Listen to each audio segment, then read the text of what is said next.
Jadi ya tadi saya akan tegur Dirjen DJP. Dan ke depan kan udah berkali-kali nih pajak mengeluarkan beberapa pengumuman yang agak meresahkan ya. Ada pajak tol, pajak ini, pajak itu. Jadi nanti ke depan yang bisa mengumumkan kebijakan pajak hanya saya, bukan Dirjen Pajak lagi. Sekarang. Assalamualaikum warahmatullahi wabarakatuh. Selamat pagi teman-teman dari media. Salam sejahtera untuk kita semua. Terima kasih sudah datang pagi-pagi begini. Jam berapa ya? Tadinya harus 9.30 ya. Sudah terlambat 14 menit ya. Kalau ini ada 1-2. Jadi ini cuma klarifikasi aja, karena ada keributan di luar yang berhubungan dengan pajak, yang berhubungan dengan tax amnesty pada khususnya ya. Jadi sehubungan dengan pemberitaan mengenai program pengungkapan sukarela sebagaimana diatur dalam Undang-Undang Nomor 7 Tahun 2021 tentang harmonisasi peraturan perpajakan atau Undang-Undang HPP. Dengan ini saya mengimbau kepada masyarakat, khususnya dunia usaha, agar tetap tenang dan tidak menafsirkan pemberitaan secara berlebihan. Yang tax amnesty kan? Ini nggak keluar tax amnesty-nya nih. Oh yang tadi? Pengungkapan. Jadi itu hubungan tax amnesty itu ya. Katanya sekarang kan dikejar-kejar lagi yang sudah melakukan tax amnesty. Jadi itu nggak akan dilakukan. Jadi tidak akan dilakukan lagi. Saya akan tegur DJP agar selalu menjaga iklim usaha dan memberikan kepastian hukum kepada masyarakat sehingga kepercayaan wajib pajak dan keberlanjutan reformasi perpajakan tetap terjaga dengan baik. Ini bahasa birokrat, susah ngertinya kan? Saya aja nggak ngerti. Kalau gue aja susah ngertinya, apalagi orang. Tapi pada saat gini, yang udah tax amnesty ya udah. Di amnesti nggak akan digali-gali lagi yang itunya yang sudah daftarkan itu. Ke depan hanya mereka harus bayar sesuai dengan bisnisnya aja, perkembangan bisnis seperti biasa. Jadi ya tadi saya akan tegur Dirjen DJP. Dan ke depan kan udah berkali-kali nih pajak mengeluarkan beberapa pengumuman yang agak meresahkan ya. Ada pajak tol, pajak ini, pajak itu. Jadi nanti ke depan yang bisa mengumumkan kebijakan pajak hanya saya, bukan Dirjen Pajak lagi. Untuk menghilangkan kesimpang siuran itu, pajak hanya eksekutor, saya yang melakukan kebijakan dan mengambil kebijakan. Itu mungkin statement pendek dari kami. Kalau ada pertanyaan silakan.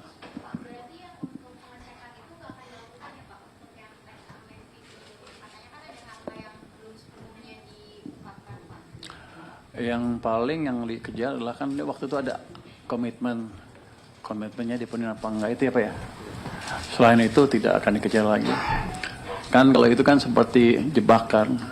Anda masuk tamasih deklar habis itu kita kejar mana yang kurang mana yang ini. Kalau gitu kredibilitas pemerintah akan hilang karena ke depan kebijakan serupa pasti nggak akan jalan. Dan kita seperti berburu di kebun binatang. Kita akan perluas tax base, bukan itu caranya meningkatkan pendapatan pajak. Oke, silakan. Kemarin kan DJP bilang ada sekitar 30.000 wajib pajak yang belum mengungkapkan hartanya di program PPS dengan sesuai ya Pak. Nah itu nanti tindak lanjut dari Kemenku seperti apa Pak ya agar wajib pajak itu bisa berkomitmen sesuai dengan program PPS Pak? Ini yang belum ikut tax amnesty kan? Iya Pak, jadi ada 2.424 wajib pajak yang gagal repatriasi, terus ada yang 35.000 wajib pajak yang belum mengungkapin hartanya Pak. Kurang ungkap maksudnya. Dia ikut tax amnesty? Iya Pak, yang kedua.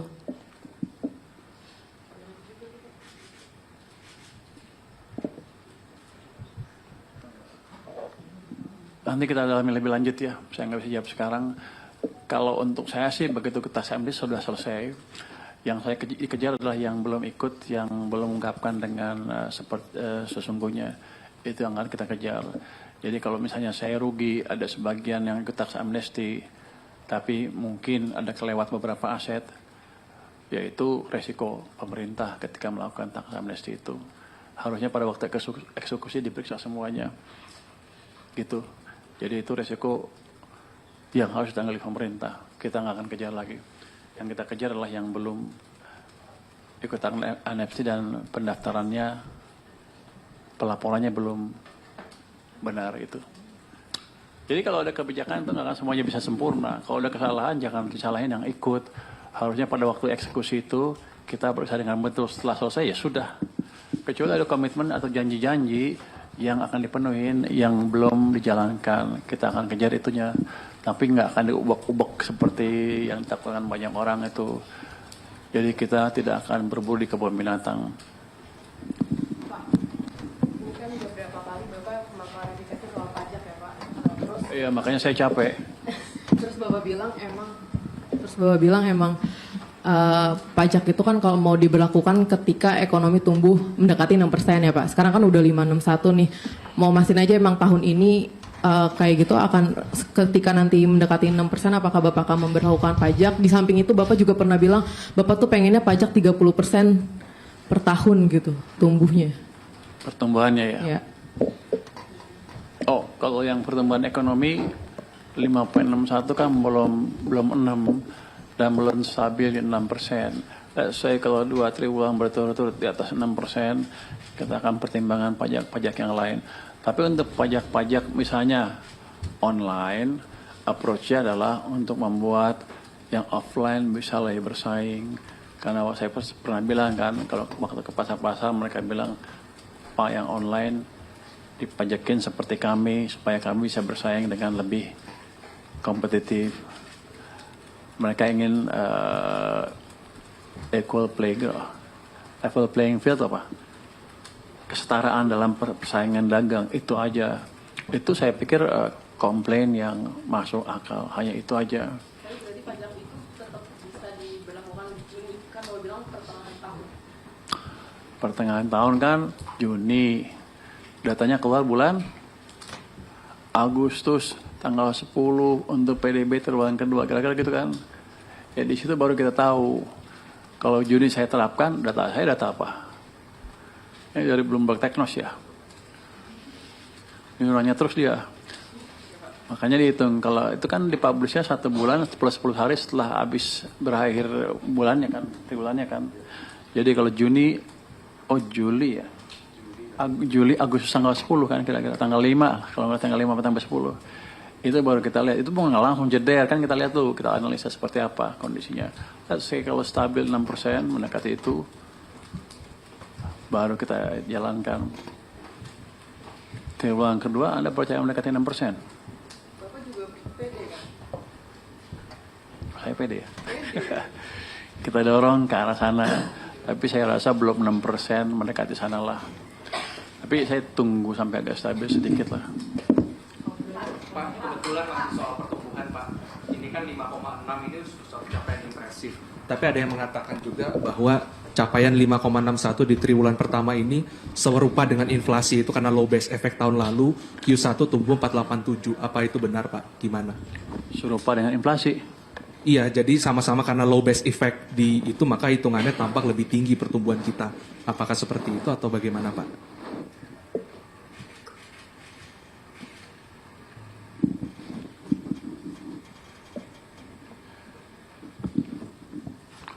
Kalau kita lihat year on year, itu kan tahunan kan. Kalau kita lihat musimannya yang geser cuma 16 hari lebaran itu, bulan puasa itu geser sedikit. Jadi kalau itu year on year, musimannya harusnya hampir hilang. Low base apa enggak, yang jelaskan pertumbuhannya lebih cepat. Dan ini kan dan melanjutkan pertumbuhan yang sudah cepat juga di triwulan keempat tahun lalu. Jadi kalau Anda lihat trennya clear naik. Itu yang kita lihat trennya. Ini akan kita dorong supaya berlangsung terus trennya ke depan. Jadi kalau angka jelek ribut, angka tinggi ribut juga. Jadi teman ekonom itu maunya apa? Luar negeri menghargai kita, dalam negeri nggak ini, tapi dengan data yang aneh, dengan sudut pandang yang aneh menurut saya. Menurut Anda gimana? pintar ekonomi itu sebetulnya berusaha menelisik bener nggak sih 5,6? Iya benar, karena dia nggak tahu apa yang saya masukin ke sistem perekonomian. Saya jaga likuiditas supaya private sektornya bisa gerak. Saya dorong belanja pemerintah di bulan pertama dipercepat sehingga daya dorong ke ekonomi lebih merata sepanjang tahun. Terus saya lakukan langkah-langkah fiskal, misalnya pembayaran uang ke pupuk di awal tahun, pembayaran ke Pertamina dan lain di awal tahun dan jalan terus. Yang lain juga sama. Yang butuh uang saya belanjain cepat. Belanja di Aceh itu kan ada dampaknya ke ekonomi kan. Jadi itu dampak real. Tahun lalu ada bencana nggak? Januari nggak ada kan? Tahun lalu ada langkah kayak saya nggak? Kayak kita nggak? Digeser ke awal tahun nggak ada. Tahun lalu Pertamina punya uang cukup nggak? Enggak. Apalagi. Jadi kalau Pertamina dibayar tepat waktu, seluruh subkontraktor juga akan dibawa tepat waktu. Itu akan memutarkan ekonomi juga. Anda lihat pertumbuhan konsumsi rumah tangganya berapa? 5%, 5,4, 5,5 kan nggak salah ya? 5,52 kan. Tertinggi sepanjang yang saya lihat, yang saya ingat. Artinya daya beli masyarakat juga membaik. Kenapa? Karena berbagai kebijakan pemerintah dan juga ada hari raya segala macam kan. Tapi tumbuh yang setinggi itu menunjukkan memang daya beli masyarakat memang bagus. Jadi kalau ada musiman lebaran pun kalau nggak punya duit aja. Atau ekonomi jelek, ekonomi jelek aja. Jadi ini belum sempurna, tapi jangan dibilang nggak ada kemajuan.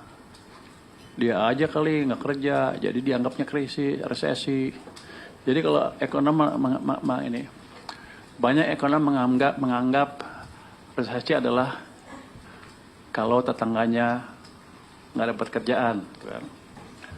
Dia nganggap krisis kalau dia nggak dapat kerjaan. Mereka berarti udah susah dapat kerja tuh, udah ngomong-ngomong krisis. Tapi bukan berarti seluruh ekonominya melambat atau sedang mengalami pelemahan dan menuju krisis. Jadi dia mesti lihat semuanya, jangan lihat sekeliling aja gitu. Makanya saya lihat angka PDB, angka ini, angka saya lihat semua kan.